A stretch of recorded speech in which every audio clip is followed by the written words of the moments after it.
ቤተክርስቲያን በህመም ላይ መሆኗን መርከቢቱ እየሰመጠች የሆነ ያህል ሴንቲሜትር የሆነ ያህል ሚሊሜትር 1 ኪሎ ሜትር በሄደች ቁጥር እየሰመጠች መሆኗን እንኳን ህዝቡ መሪዎቿ አላወቁም፣ አያውቁም፣ ማወቅም አይፈልጉም። ወንበራቸውን ያመቻቻሉ።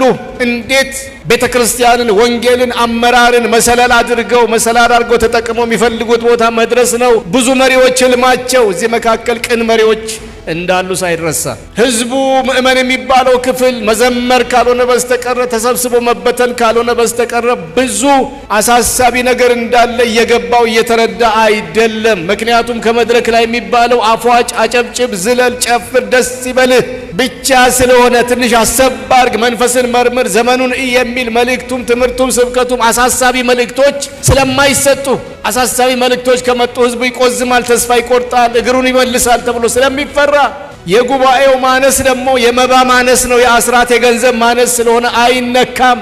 ግን አንድ ነገር ልንገራችሁ፣ 20 ዓመት 30 ዓመት 50 ዓመት 100 ዓመት እግዚአብሔር ያውቃል።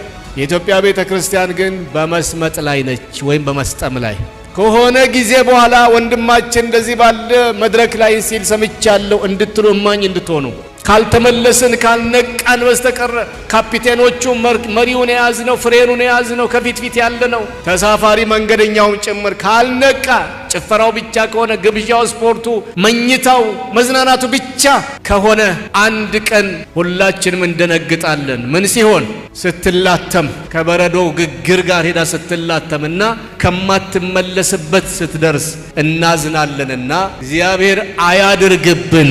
ያንቃን በመንፈሱ አሜን በሉ እስቲ። ጭፈራው ቀነስ ሲበል እልልታው ጥሩ ነው፣ ለጌታ ይገባዋል። ግን ቀነስ ሲበል ሌላ ነገር እንዳንሰማ ከልክሎናል። ዘመኑን እንዳንመረምር ከልክሎናል። መድረክ ላይ ያለ ውዝዋዜ፣ ጩኸት፣ ይሄ ኪቦርድ፣ ይሄ ድምጽ ማጉያ፣ ይሄ አዳራሽ መገንባት፣ ይሄ ቴክኖሎጂ ማሳደድ። እኔ አዳራሾች ሲሰፉ ደስ ይላል። ብዙ ህዝብ መግቢያ ላይ ግን ተሰርቶ የሚያልቅ አዳራሽ አይመስልም። ምክንያቱም ግድግዳውን መስተዋት ስታረጉ፣ ኮርኒሱን ስታረጉ፣ የቴክኖሎጂ ገጠማ ደግሞ ራሱን የቻለ በሚሊዮኖች የሚጠይቅ ከፊታችሁ ይመጣል። ይሄንን ስንሰራ ዋናችንን ረስተን ወገኖቼ የዘመን ጊዜ እንዳያልቅብን ጌታም እንዳይመጣ የተጀመረው በሰላም ይለቅ። ከዚህ በኋላ ግን ቆጠብ ማድረግ ጥሩ ነው። ገንዘቡንም ጊዜውንም አቴንሽኑም ጉልበታችንንም ቆጠብ አድርገን በዋና ነገር ላይ ብናውል ጥሩ ነው። ንስሐ ላይ፣ ጸሎት ላይ ቢተኮር፣ ቃሉ ላይ ቢተኮር፣ ተልኳችን ላይ ቢተኮር፣ ዋና ጉዳዮቻችን ላይ ብናተኩር። ከህመሞቻችን አንዱ ይሄ ነው። ውድድሩ አሁን መሬት ላይ ሆኗል፣ ህንፃ ላይ ሆኗል፣ መድረክ ማጋጌጥ ላይ ሆኗል። እኔ ነኝ ያለ ዘመናዊ ሌተስት የሆነ ቴክኖሎጂ መሳሪያ መድረክ ላይ አምጥቶ መግጠም ላይ ውድድሩ ማን ከማን ይበልጣል፣ የትኛው ቤተክርስቲያን ከየትኛው ቀድሞ ገጠመ ለመባል